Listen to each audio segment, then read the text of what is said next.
TVC, a TV do Correio da Manhã.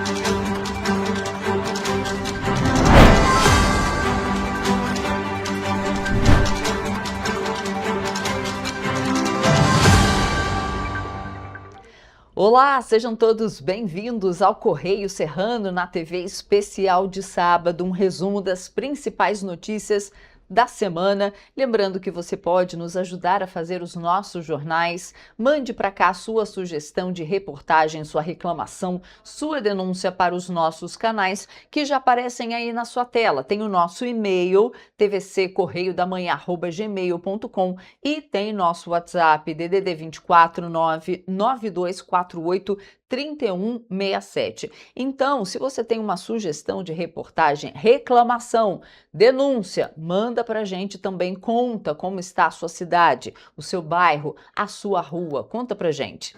Vamos então às notícias deste sábado, dia 22 de agosto. Você acompanha que TRE do Rio altera quase 300 locais de votação para as eleições deste ano. Atenção, você veja se o seu local de votação ainda continua o mesmo ou modificou. 10 pessoas morrem em acidente de ônibus na BR-040 em Petrópolis. Você acompanha também que casos de embriaguez ao volante aumentam nos 3 primeiros meses do ano em Petrópolis. E você também acompanha que Escola de Música Santa Cecília em Petrópolis preserva a história com digitalização do seu acervo. E mais, Dó Ré Mi leva projeto à rede municipal de Petrópolis. Esses e outros destaques você acompanha agora no Correio Serrano na TV.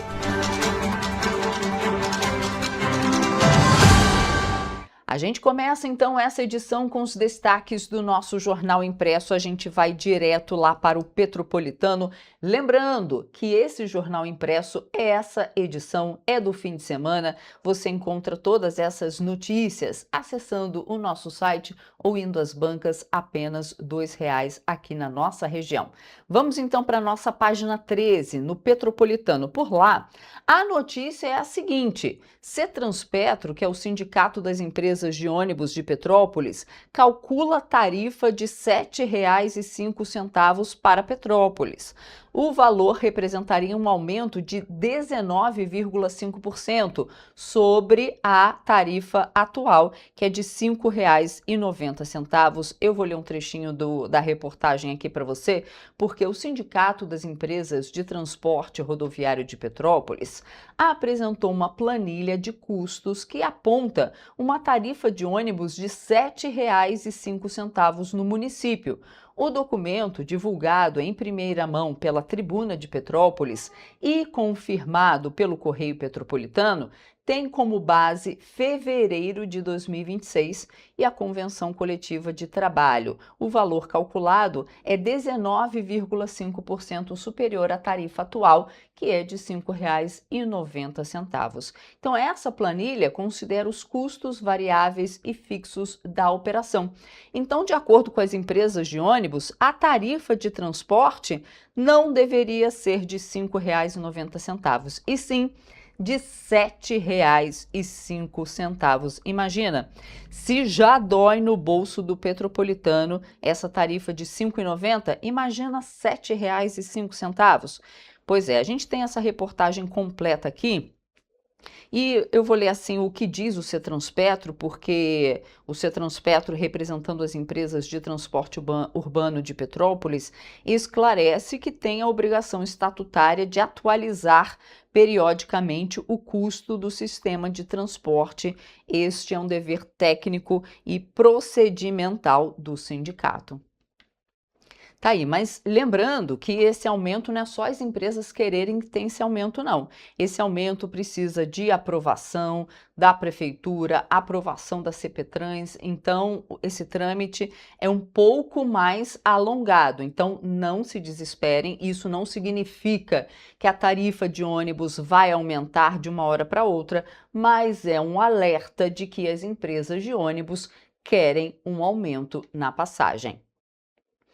E aqui nas petropolitanas, a gente tem outras notícias para trazer para você, porque município propõe processo seletivo para substituir terceirizados. Isso aconteceu numa audiência pública que foi feita esta semana para falar sobre terceirizados, sobre a merenda. Então, estiveram lá presentes o Sindicato da Educação, a Prefeitura de Petrópolis, a nova secretária de Educação.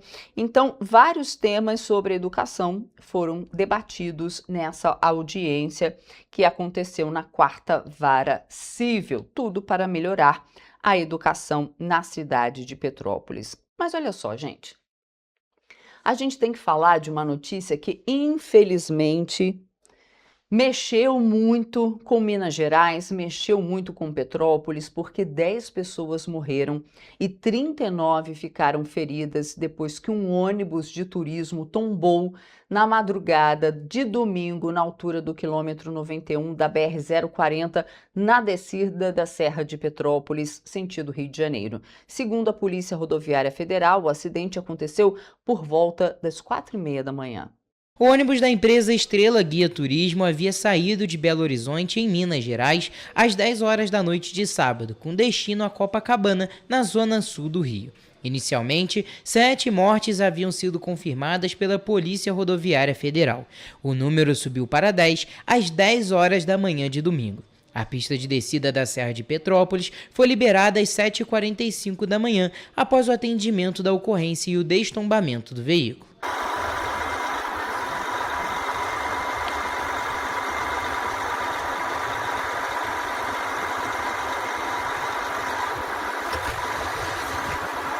As 9 vítimas que morreram no local foram identificadas pela Polícia Civil. Entre elas estão uma criança de 7 anos e uma jovem de 19. A 105ª Delegacia de Polícia investiga as circunstâncias do acidente. O motorista do ônibus foi socorrido e encaminhado para uma unidade de saúde. 9 corpos foram levados ao posto regional de polícia técnico-científica de Petrópolis para exames periciais. A 10ª vítima chegou a ser socorrida com vida, mas não resistiu aos ferimentos e o corpo foi encaminhado ao posto de Nova Iguaçu. O Hospital Santa Teresa, em Petrópolis, recebeu 9 vítimas do acidente que foram atendidas por equipes multiprofissionais, conforme os protocolos de assistência e classificação de risco. O hospital não divulgou informações individuais sobre os pacientes. Em Duque de Caxias, o Hospital Municipalizado Adão Pereira Nunes recebeu 14 vítimas. Uma mulher morreu enquanto recebia os primeiros socorros na unidade. A Agência Nacional de Transportes Terrestres, a ANTT, informou que o ônibus não estava habilitado para realizar o transporte interestadual de passageiros. Segundo a agência, o veículo não constava como autorizado nos sistemas para esse tipo de operação. A empresa Estrela Guia Turismo também não foi localizada entre as empresas habilitadas pela ANTT. O ônibus ainda apresentava um adesivo da ANTT vinculado a outra empresa, que também estava inapta para realizar o transporte. Diante dessas informações, a agência caracterizou a viagem como transporte clandestino de passageiros. A empresa Estrela Guia, por meio de nota, manifestou pesar pelo acidente e se solidarizou com as vítimas, familiares e envolvidos no ocorrido. A empresa informou que está colaborando com as autoridades responsáveis pela apuração dos fatos e adotando as medidas necessárias para prestar assistência às vítimas e seus familiares. A Prefeitura de Petrópolis divulgou uma nota de pesar e se solidarizou com familiares e amigos das vítimas. Infelizmente tivemos alguns óbitos, a gente deixa pelos sentimentos das famílias. O Santa Teresa absorveu uns pacientes, nossas UPAs também absorveram pacientes, os hospitais de Baixada também dando suporte. A PRF, com os bombeiros, a Lovias, todo mundo atuando e passando as informações aí. Em nota, o Hospital Santa Teresa informou que recebeu 11 vítimas do acidente. Além dos 9 pacientes que deram entrada na manhã de domingo, outras 2 vítimas foram transferidas posteriormente para a instituição. Do total, 6 pacientes receberam atendimento e tiveram alta, e outros 5 permaneceram internados e seguiram aí sob os cuidados das equipes assistenciais. Pois é, gente, a gente também fala que essas 10 pessoas que morreram no acidente com esse ônibus na BR-040 foram identificadas. Os corpos foram encaminhados ao posto regional de polícia técnico-científica do município, onde passaram por exames periciais. A 10ª vítima foi socorrida com vida, mas infelizmente não resistiu aos ferimentos. O corpo dela foi encaminhado ao posto regional da polícia técnico-científica de Nova Iguaçu. O acidente aconteceu, como a gente falou anteriormente, na madrugada de domingo, na descida da serra. Vamos ver. As vítimas são Lavínia Eduarda Souza Dias, de apenas 7 anos de idade, Kathleen Poliane Alves de Oliveira, de 19 anos, Jennifer Ferreira Carvalho, Priscila de Souza Braz e Vânia Elida de Jesus Crispim, todas de 33 anos de idade. Além de Natália Femiano de Barros e Dayana de Lima Viana, de 34 e 36 anos de idade, respectivamente. Keila Perucci da Silva, de 35 anos, e Luciana Ferreira Carvalho, de 53 anos. A 10ª vítima é Alessandra Ferreira, de 34 anos. Ela foi socorrida com vida, mas não resistiu aos ferimentos. O corpo dela foi encaminhado para o Instituto Médico Legal de Nova Iguaçu. Em Petrópolis, o Hospital Santa Teresa informou que recebeu 11 vítimas. 6 foram atendidas, enquanto 5 permaneceram internadas. Já o Hospital Municipalizado Adão Pereira Nunes, em Duque de Caxias, recebeu 14 vítimas. Uma mulher de 34 anos morreu durante o atendimento. Dos 13 pacientes socorridos e levados para a unidade, 8 receberam alta e 5 continuam internados, entre eles 2 crianças. Eu sou Evelyn Carvalhais para a TV Correio da Manhã. E em nota, a Estrela Guia Turismo disse que presta apoio às famílias das vítimas e também aos sobreviventes. A empresa também informou que eventuais esclarecimentos serão apresentados nos processos dos quais venha a fazer parte. Esse bloco a gente termina por aqui, a gente vai fazer agora um rápido intervalo, não saia daí porque a gente volta já já com mais informação para você.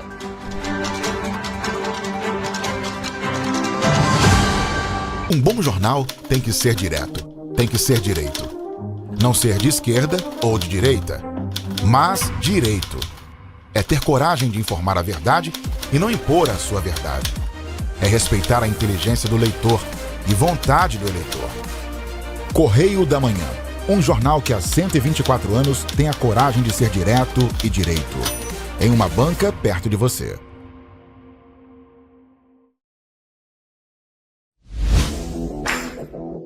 Para ter mais qualidade de vida, conte com a maior rede de academias de Petrópolis.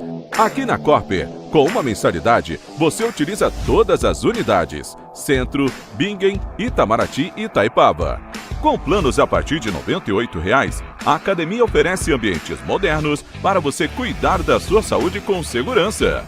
Os espaços contam com dezenas de aparelhos de musculação, diversos equipamentos para aeróbico e funcional, além, é claro, de profissionais qualificados e uma extensa grade de aulas coletivas, que inclui dança, bike, jump, wolf fit, step fit, entre outras.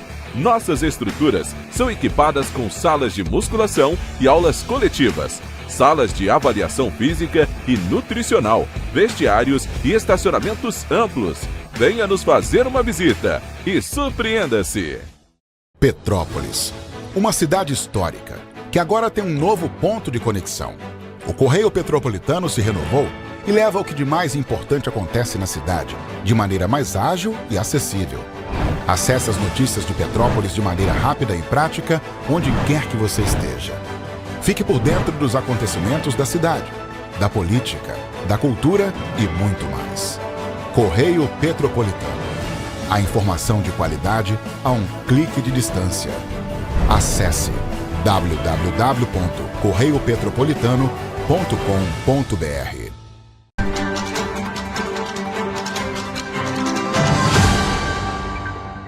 Estamos de volta.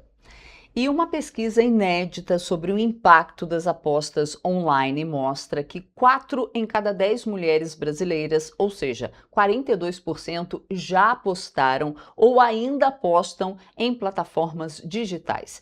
Desse total, 20% continuam apostando e 22% já apostaram, mas pararam. O levantamento também aponta que mesmo entre as mulheres que nunca apostaram, há impacto direto das bets dentro das famílias.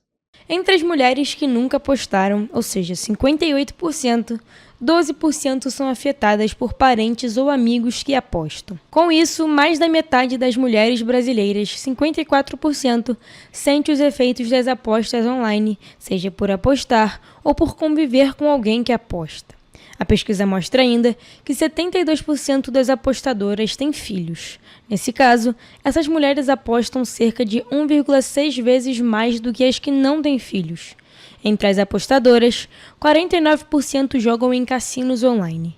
Outras 29% apostam em jogos de sorte instantânea e 26% fazem apostas em futebol. Outro dado que chama a atenção é a forma como as mulheres enxergam as apostas.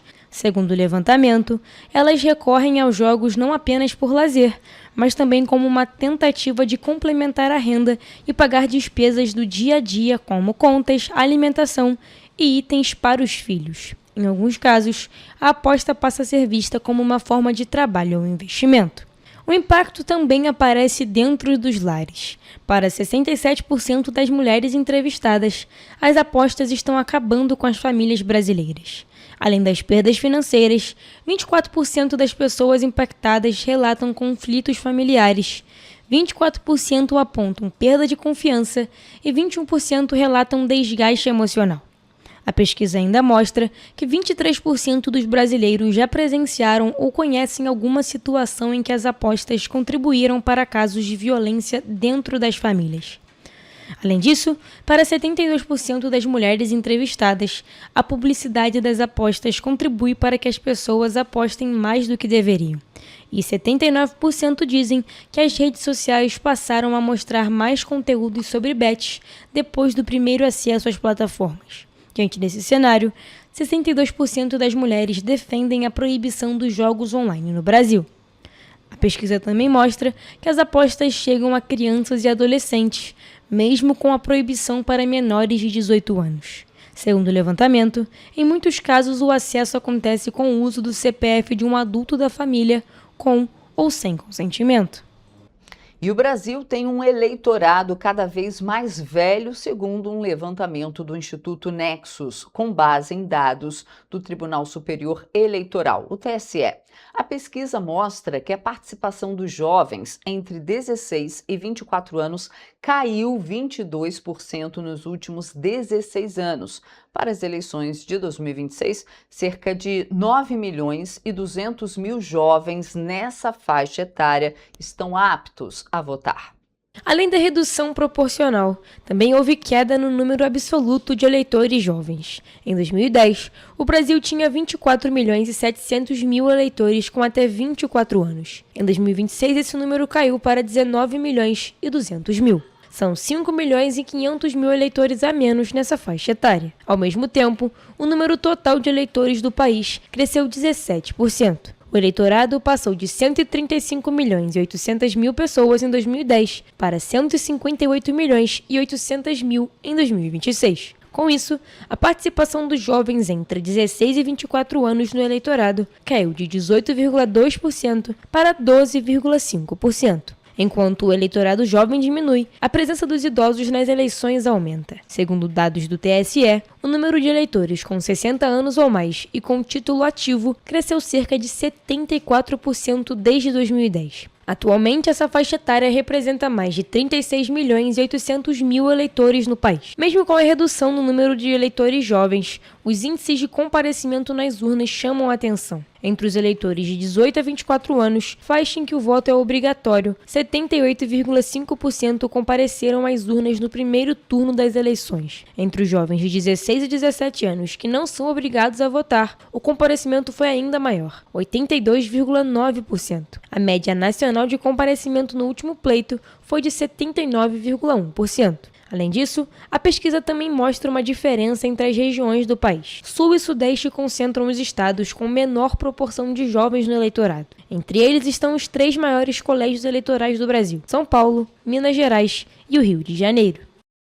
Para as eleições de 2026, a Justiça Eleitoral do Rio de Janeiro alterou 268 locais de votação em relação ao pleito de 2024. As mudanças acontecem por diferentes motivos, como questões de acessibilidade, mudança ou fechamento de estabelecimentos e razões estruturais. A alteração também inclui mais de 60 locais que foram modificados por questões de segurança. Ao todo, cerca de 610 mil eleitores fluminenses serão impactados.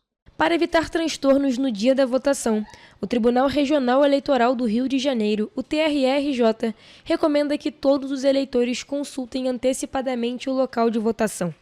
A orientação é importante porque a mudança pode acontecer mesmo para quem votou normalmente no mesmo endereço nas eleições de 2024. A consulta pode ser feita pelo site oficial do TRE-RJ.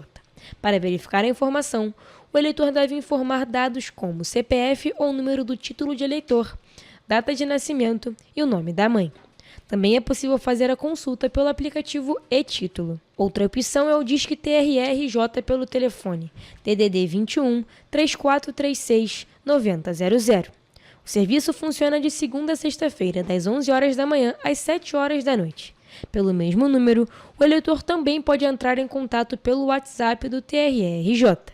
Nesse caso, o serviço de autoatendimento funciona 24 horas por dia.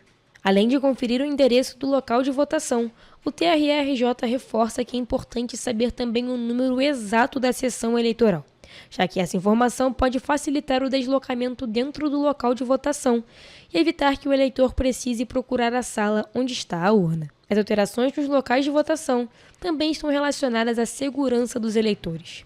Mais de 60 locais foram modificados por esse motivo, com o objetivo de retirar sessões eleitorais de áreas consideradas de alto risco ou dominadas pelo crime organizado. Os novos endereços foram definidos fora de territórios controlados por facções, tráfico ou milícias e longe de áreas de confronto. Segundo o TRE, a definição dos novos locais levou em conta a necessidade de manter os eleitores o mais próximo possível dos endereços originais. Por isso, a recomendação é que o eleitor não deixe a consulta para a última hora e confira com antecedência o endereço do local e o número da sessão onde vai votar. Em 2025, o Brasil registrou redução de 30% nas mortes por malária e 30,7% nos casos da forma mais grave da doença. As mortes passaram de 56 em 2024 para 39. No mesmo período, foram registrados 118 mil casos de malária contraídos no território nacional, 15% a menos que em 2024 e o menor número desde 1978.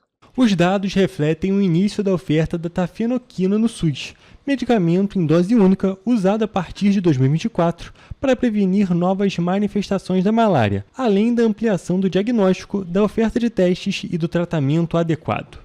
Os resultados foram apresentados neste dia 17 pelo ministro da Saúde, Alexandre Padilha, no Congresso da Sociedade Brasileira de Medicina Tropical, que reúne profissionais e pesquisadores para discutir doenças tropicais, entre elas a malária. Durante a programação, o ministro abordou as metas do Brasil Saudável, que prevê eliminar ou reduzir como problema de saúde pública doenças e infecções de transmissão vertical até 2030, incluindo a malária. Entre os principais avanços nos tratamentos disponíveis no SUS está a tafenoquina, incorporada em 2023 para pacientes adultos com 16 anos ou mais e peso de 35 quilos ou mais, cuja oferta começou em 2024. Administrado em dose única, o medicamento tem ação prolongada e ajuda a evitar que a doença volte a se manifestar. O medicamento já foi utilizado por mais de 33,7 mil pessoas até junho de 2026. Além disso, desde março de 2026, a tafenoquina também está disponível em uma formulação para crianças a partir de 2 anos de idade e com peso mínimo de 10 quilos. Até junho, 1.446 crianças e adolescentes já haviam recebido tratamento no Brasil. A gravidez é marcada por uma série de mudanças no organismo da mulher e a alimentação também precisa acompanhar essa nova fase. O nutricionista Yuri Viveiros conversou com a nossa equipe e explicou a importância das gestantes terem uma alimentação adequada e acompanhar o ganho de peso. Apesar de ser comum ouvir que a gestante precisa comer por 2, o aumento das necessidades nutricionais durante a gravidez não significa que está liberado comer qualquer tipo de alimento ou em grandes quantidades. Segundo o nutricionista Yuri Viveiros, uma das principais dúvidas que chegam ao consultório está justamente relacionada às quantidades necessárias para que o ganho de peso aconteça de forma adequada. É um pensamento muito errado. Por quê? Na verdade, ela tem que aumentar a quantidade calórica, a quantidade de nutrientes, mas não necessariamente para 2, porque a gente tem que fazer o ganho de peso controlado. A necessidade de um ser humano adulto é completamente diferente da necessidade de um feto durante a gestação. Mais do que simplesmente aumentar a quantidade de comida, a alimentação durante a gestação precisa levar em consideração a qualidade do que é consumido e as necessidades nutricionais de cada fase. Entre os nutrientes que merecem atenção especial estão o ácido fólico e o ferro. O ácido fólico participa de processos importantes para o desenvolvimento do bebê, enquanto o ferro está relacionado à formação das células do sangue e às necessidades aumentadas do organismo durante a gestação. Outro assunto que ainda gera dúvidas é o consumo de alimentos crus. De acordo com o especialista, não existe uma proibição generalizada de todos os alimentos crus, mas é necessário ter atenção à higienização, e as carnes cruas ou mal passadas, por outro lado, devem ser evitadas. De uma maneira geral, eu sempre recomendo às minhas gestantes evitarem de consumir os alimentos crus, principalmente na rua, né? Então, assim, se for comer em casa, sempre fazendo essa correta higienização. É importante ressaltar que o acompanhamento nutricional também deve considerar a rotina e as particularidades de cada paciente. Além disso, a comunicação entre profissional e gestante é de extrema importância para que as orientações sejam possíveis de serem aplicadas no dia a dia. Algumas gestantes já têm filho, então tem toda uma rotina. Então, muitas das vezes não consegue viver em função da gestação somente, só da dieta, de se cuidar. Então a gente tem que sempre escutar bastante as necessidades do paciente, de rotina, de horário e conciliar com o acompanhamento para fazer o ganho de peso de forma mais adequada. Por fim, o nutricionista reforça ainda que a gestação não deve ser encarada como um período de restrição alimentar extrema, mas também não significa que todos os alimentos estejam liberados. O equilíbrio entre quantidade, qualidade e necessidades individuais é fundamental para uma alimentação adequada durante essa fase. Como que a gente consegue conciliar isso dentro da alimentação saudável? Super normal. Nessa fase do desejo, é super natural, come o que tiver vontade de comer, obviamente sem exageros, e retorna à sua alimentação normal assim que possível.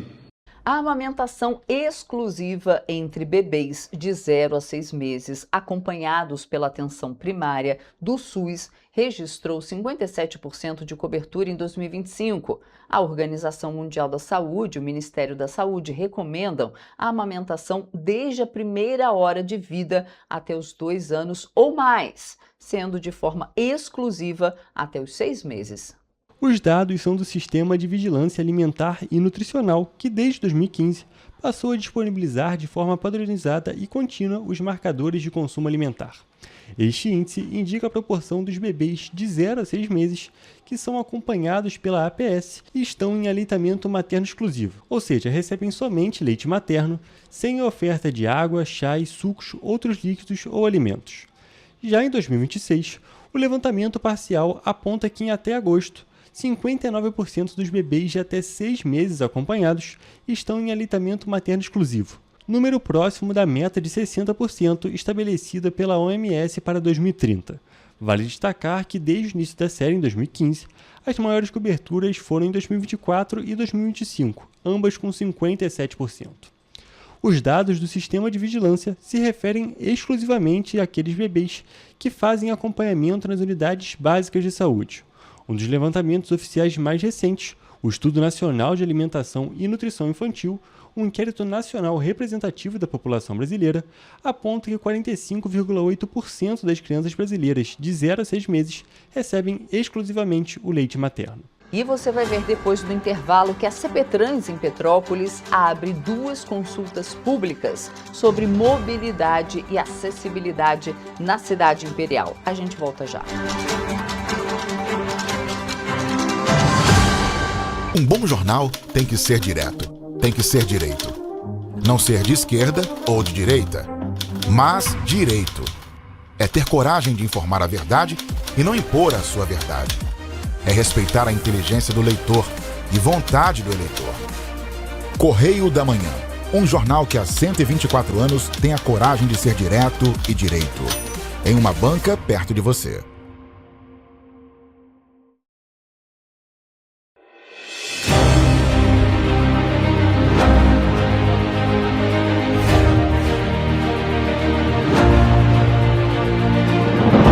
Não é jornalismo de direita.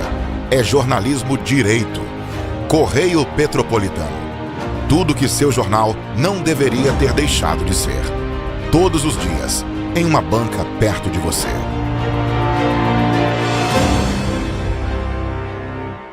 Petrópolis, uma cidade histórica, que agora tem um novo ponto de conexão. O Correio Petropolitano se renovou e leva o que de mais importante acontece na cidade, de maneira mais ágil e acessível. Acesse as notícias de Petrópolis de maneira rápida e prática, onde quer que você esteja. Fique por dentro dos acontecimentos da cidade, da política, da cultura e muito mais. Correio Petropolitano. A informação de qualidade a um clique de distância. Acesse www.correiopetropolitano.com.br.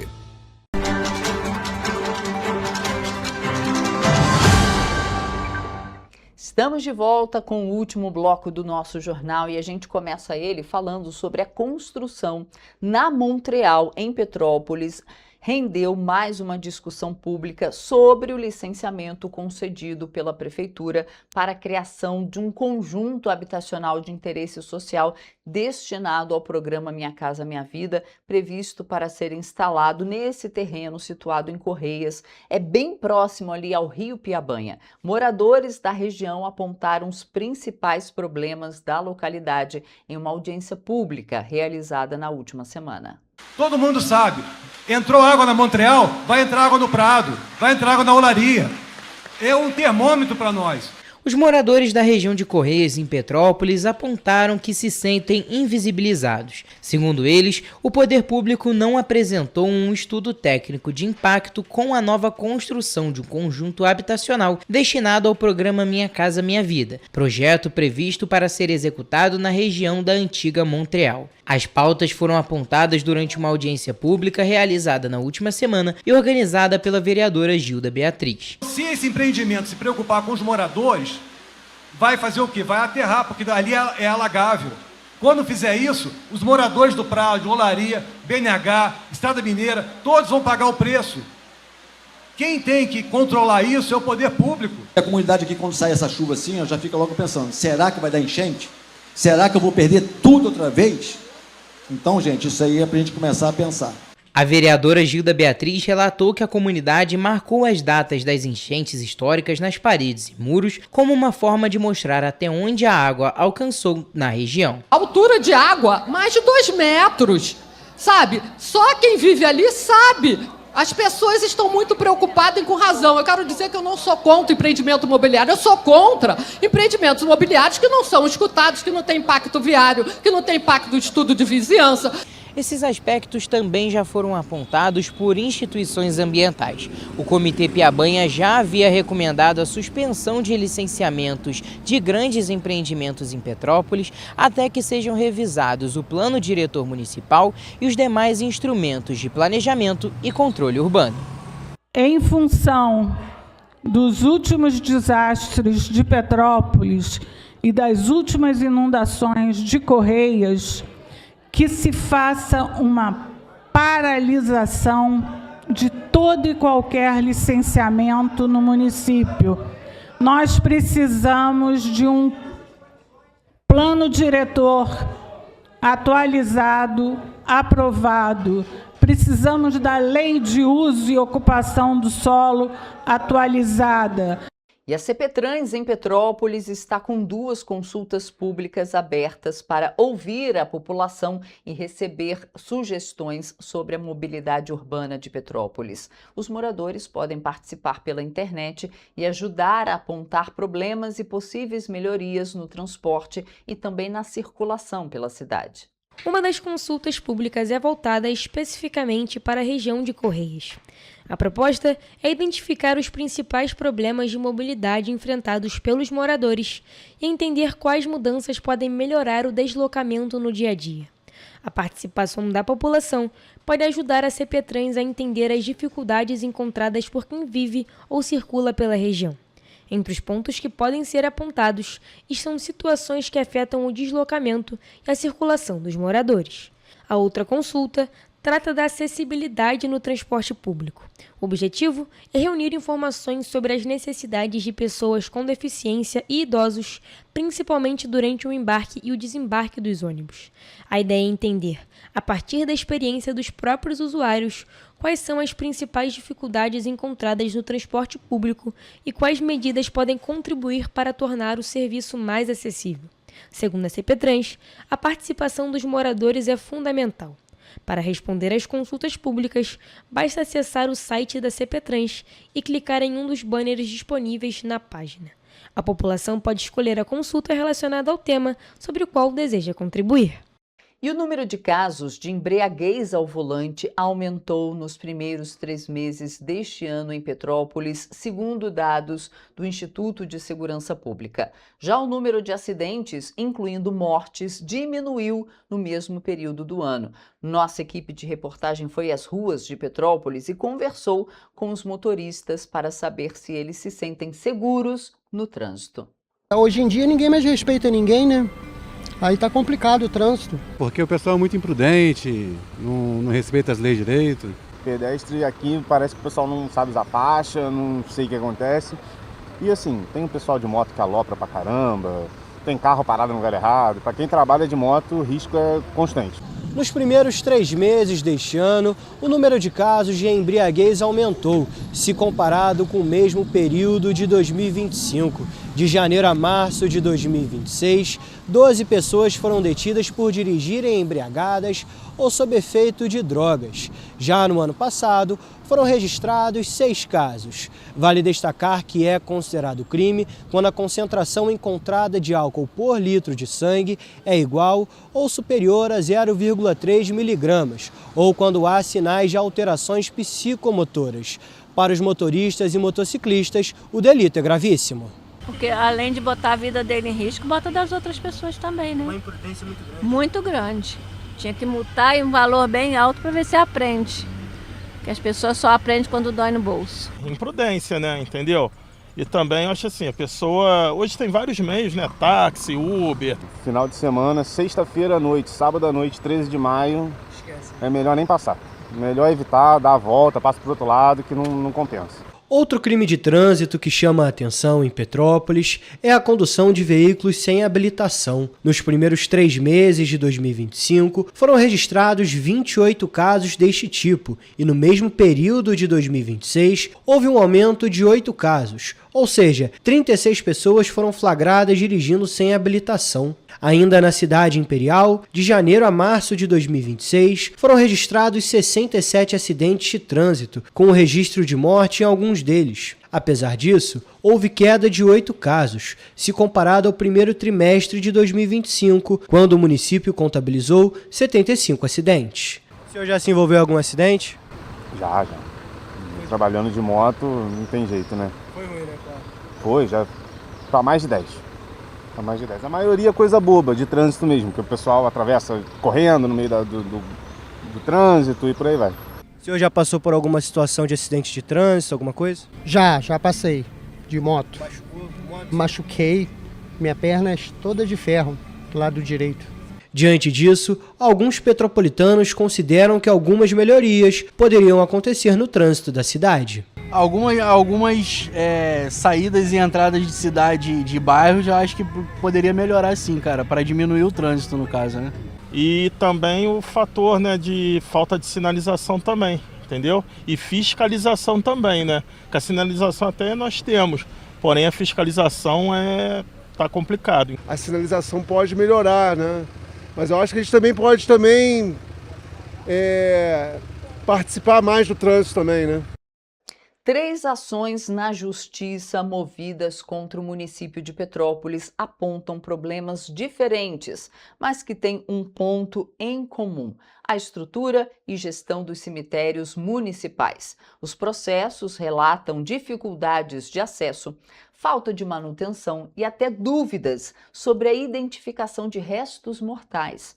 Para explicar o que a legislação prevê para situações como esta e quais são as medidas e quais medidas podem ser advogadas, nós consultamos um advogado e ele comenta os procedimentos cabíveis.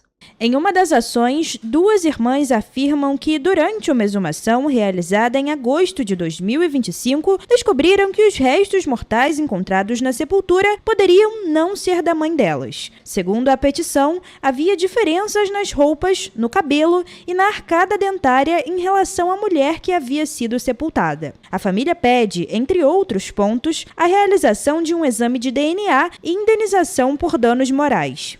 Se algo parecido aconteceu com você, ou seja, a dignidade de um parente falecido seu, porventura, possa ter sido violado, você tem que registrar o boletim de ocorrência na delegacia e buscar no juízo civil uma reparação.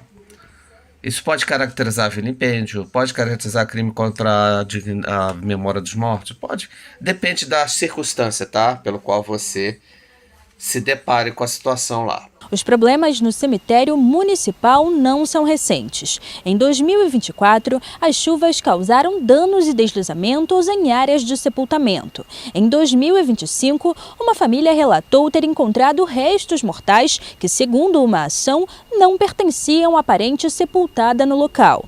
E em 2026, outra família precisou recorrer à justiça após não conseguir identificar corretamente os restos mortais de uma bebê. Esses casos são diferentes, mas colocam em evidência os problemas de estrutura, manutenção e gestão do cemitério municipal de Petrópolis.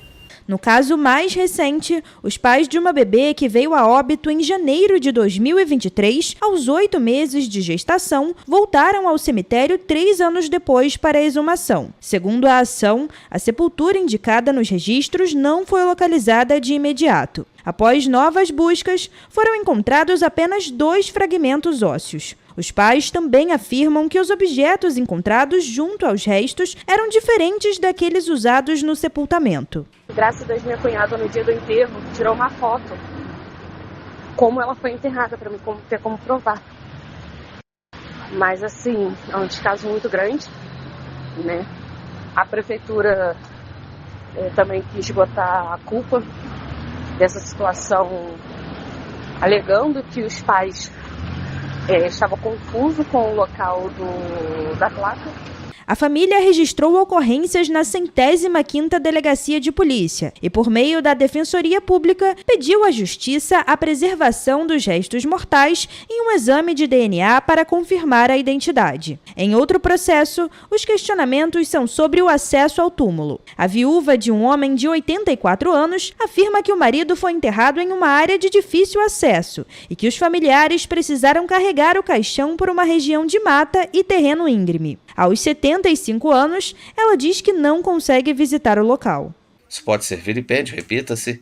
Isso pode ser caracterizado crime contra a memória dos mortos. Há vários tipos penais no nosso Código Penal.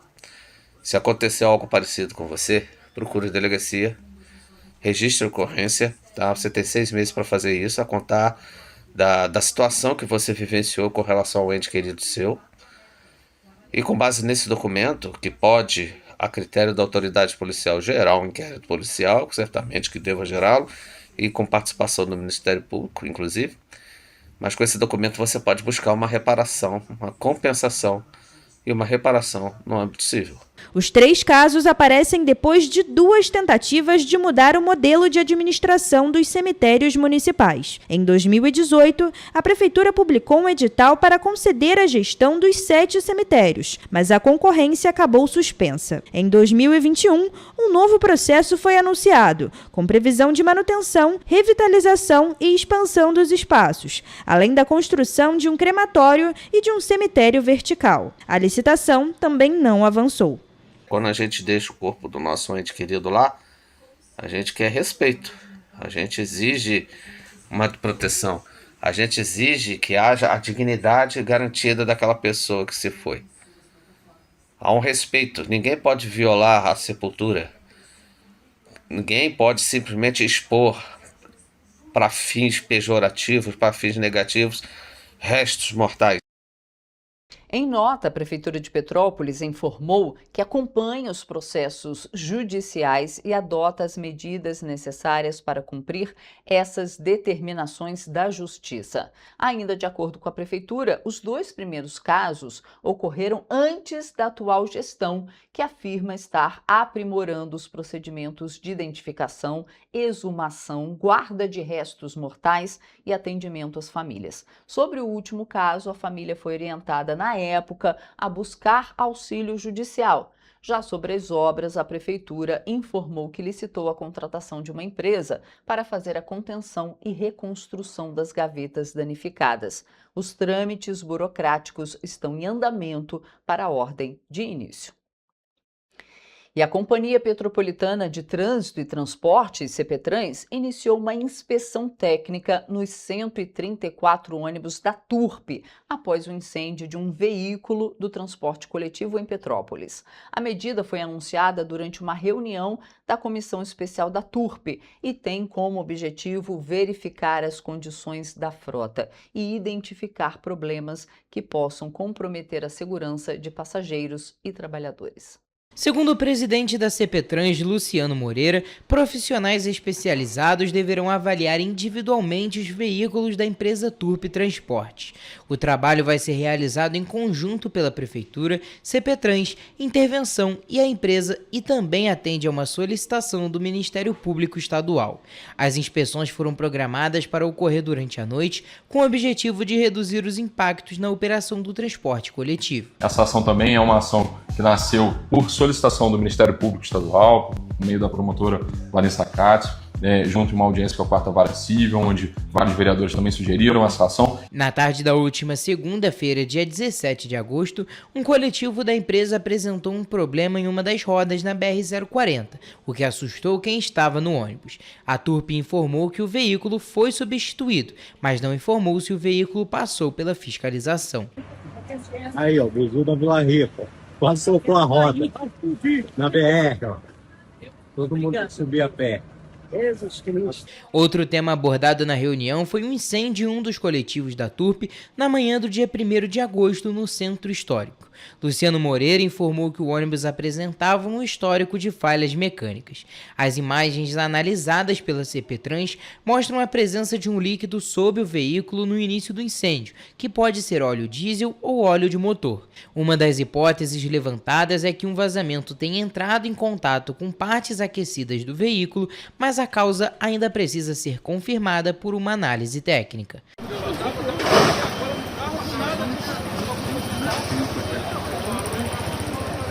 Caso sejam encontrados problemas que possam comprometer a segurança, os ônibus vão poder ser retirados de circulação até que os reparos sejam realizados. Os vereadores que integram a Comissão Especial da TURP também deverão acompanhar os resultados e ter acesso aos laudos produzidos. A Comissão Especial da TURP deverá acompanhar o andamento das inspeções e cobrar informações sobre as condições dos veículos. A expectativa é que os laudos ajudem a identificar possíveis riscos e apontem quais ônibus precisam de manutenção ou de outras medidas antes de voltar a circular. Em meio a essa situação, usuários da linha Max Manuel Molter número 639 já sofrem com a falta de ônibus na localidade, principalmente com a linha sendo desviada para atender outros bairros. Com a possibilidade de redução na frota, a situação pode piorar para quem depende do transporte público. Aqui no Max Manuel, no Quarteirão Brasileiro, uma linha faz 2 bairros, outro dia. Isso é o mês inteiro, é horroroso. Falta muito. João de Deus, Max Manuel e Quarteirão, Deus me livre. Se tu tira depender deles para alguma coisa, tu tá lascado. Eu estou desde 11h15 aqui esperando o ônibus e ele não apareceu. Eu acho que está muito ruim. Só tem um, né? Às vezes ele faz o Max Manuel e às vezes ele faz o Quarteirão junto, porque no caso só tem um ônibus, né? E eles dividem. Tá horrível, tá péssimo. Durante a reunião, o interventor da concessionária afirmou que a empresa precisa de investimentos para recuperar a estrutura e melhorar a manutenção da frota. Segundo ele, a situação financeira da Turp também dificulta a realização de investimentos. Em junho, a empresa teria registrado um superávit de aproximadamente R$350 mil. E o Ministério Público do Estado do Rio ajuizou uma ação civil pública contra o município de Petrópolis e o Estado para cobrar medidas permanentes de segurança no entorno do NIS, que é o Núcleo de Integração Social, popularmente conhecido como Abrigão, e ele fica lá no Alto da Serra. A ação foi motivada por relatos de moradores e comerciantes sobre o aumento da insegurança e episódios de violência na região. Segundo o Ministério Público do Estado do Rio de Janeiro, há relatos de consumo de drogas em vias públicas, brigas, perturbação da ordem e descarte irregular de lixo no entorno do Núcleo de Integração Social, o NIS, conhecido popularmente como Abrigão. A ação civil pública pede o aumento do policiamento ostensivo e preventivo e o reforço da segurança municipal, principalmente nos horários de maior movimento. A proposta do Ministério Público não é restringir o acesso ao abrigo e nem impedir o atendimento à população em situação de rua. O objetivo é que o Estado e o município atuem juntos para garantir segurança para os moradores, comerciantes, trabalhadores e também para os usuários do serviço. Entre as medidas requeridas em caráter de urgência estão uma audiência pública e um diagnóstico das ocorrências de violência. O Ministério Público também quer que, em até 45 dias, seja criado um plano de ação integrado, com a participação da Polícia Militar, da Guarda Municipal, da Secretaria de Assistência Social e equipe do NIS. O MPRJ pede ainda a capacitação dos agentes para uma abordagem humanizada e relatórios periódicos sobre as medidas adotadas. A ação destaca que não poderão ser feitas remoções compulsórias, expulsões, recolhimento indevido de pertences ou práticas discriminatórias. Em caso de descumprimento, o órgão pede a aplicação de multa diária, em valor a ser fixado pela Justiça. Em nota, a Prefeitura de Petrópolis informou que as forças de segurança intensificaram as ações ali no Alto da Serra, com a ampliação das rondas e reforço no Núcleo de Integração Social, o Abrigão, que passou a contar com uma viatura e mais uma dupla de guarda civil municipal no horário de entrada para o pernoite. A Prefeitura também informou que realiza operações contra o tráfico de drogas e que a região deve receber também câmeras de monitoramento. Segundo o município, o NIS, o Abrigão, mantém serviços de acolhimento, alimentação, atendimento de saúde, cursos e encaminhamentos para tratamento de dependência química. Nos últimos 4 meses, cerca de 15 pessoas teriam sido reinseridas socialmente. Olha que coisa boa! Por meio da retomada do vínculo familiar ou da conquista de uma nova moradia. Aí sim, muito bacana. E a Prefeitura de Petrópolis intensificou o serviço de manutenção de iluminação na cidade de Petrópolis e promoveu nos últimos 15 dias 618 reparos em 35 localidades. O trabalho é promovido pela Secretaria de Serviços, Segurança e Ordem Pública, por meio do Departamento de Iluminação Pública. Os principais reparos feitos no período foram trocas de luminárias, conectores e relé fotocélula, ou seja, o sensor que acende e apaga a luminária automaticamente que estavam com defeitos, além de reparos de cabeamento. As regiões atendidas foram Alto da Serra, Bairro Mauá, Bela Vista, Bingen, Bonfim, Carangola, Cascatinha, Castelânia, Caxambu, Centro, Chácara Flora, Correias, Doutor Touzete, Duques, Estrada da Saudade, Fazenda Inglesa, Independência, Itaipava, Itamaraty, Morém, Mosela, Nogueira, Quarteirão Brasileiro, Quarteirão Enguelrai, Quissamã, Quitandinha, Retiro, Roseral, Samambaia, São Sebastião, Sargento Boening, Ciméria, Taquara, Valparaíso e também Vila Rica. A história da música em Petrópolis vai ganhar um importante reforço na preservação do patrimônio. A Escola de Música Santa Cecília, uma das instituições de ensino musical mais antigas do Brasil, está realizando um grande trabalho de restauração e digitalização do acervo histórico. O projeto é em parceria com a Academia Brasileira de Música e nós, da TV Correio da Manhã, conversamos com o vice-presidente da instituição. Veja só. Fundada em 1893, a Escola de Música Santa Cecília reúne um dos mais relevantes acervos musicais do país. Entre os materiais preservados estão manuscritos originais do fundador da instituição, o maestro Paulo Carneiro. Entre os itens estão documentos do século XIX, partituras de importantes compositores brasileiros, livros de matrícula, atas administrativas, fotografias históricas, álbuns de recortes de jornais e um raro conjunto de partituras utilizadas nos antigos cinemas mudos de Petrópolis, quando as exibições cinematográficas eram acompanhadas por músicos ao vivo. Diante disso, a Escola de Música Santa Cecília, em parceria com a Academia Brasileira de Música, está realizando um grande projeto de restauração, higienização, organização e digitalização do acervo histórico. Esse projeto visa garantir a conservação de documentos centenários e ampliar a possibilidade de pesquisas sobre a história da música não só de Petrópolis, mas de todo o Brasil. Peças que são muitas vezes de 1870, 1880, centenárias, né?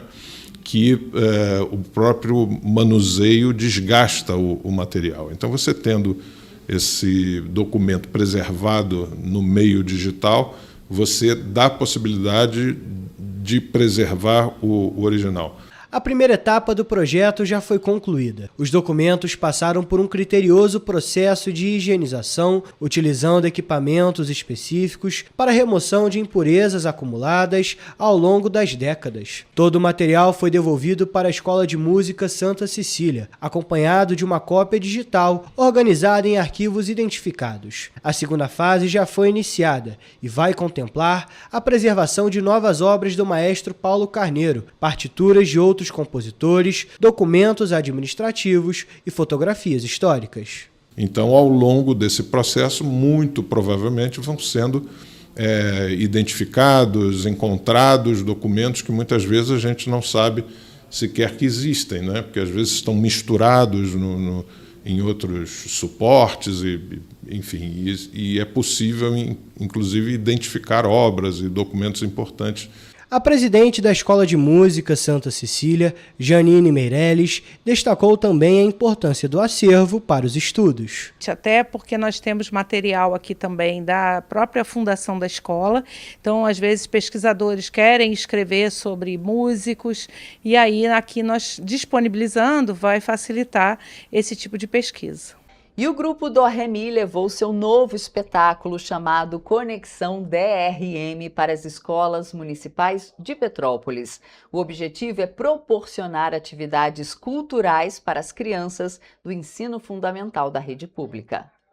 O espetáculo faz parte do projeto Recreio, que consiste em 5 apresentações interativas nas unidades de ensino municipal de Petrópolis. Entre elas estão as escolas São Judas Tadeu, na Mosela, Comunidade Santo Antônio, no Alto da Serra, Monsenhor João de Deus, em Pedro do Rio, Germano Valente, no Morém, e Santa Terezinha, no Vila Rica. O Conexão DRM é um novo espetáculo do tradicional grupo Dó Ré Mi, que estreou no Teatro Imperial. As apresentações nas escolas fazem parte do Plano Nacional de Cultura, que tem o objetivo de proporcionar acesso à cultura para as crianças. Com 1 hora de duração, o Conexão DRM traz ao público mais de 30 canções, passeando por diversos ritmos brasileiros, de Vila Lobos ao funk, sem deixar faltar uma pitada de axé music.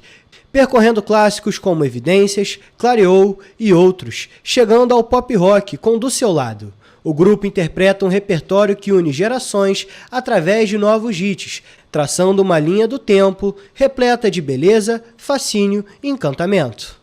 E a gente vai ficando por aqui, mas segunda-feira estou de volta, ao vivo, às 7h30 da manhã. E eu espero você. Bom fim de semana.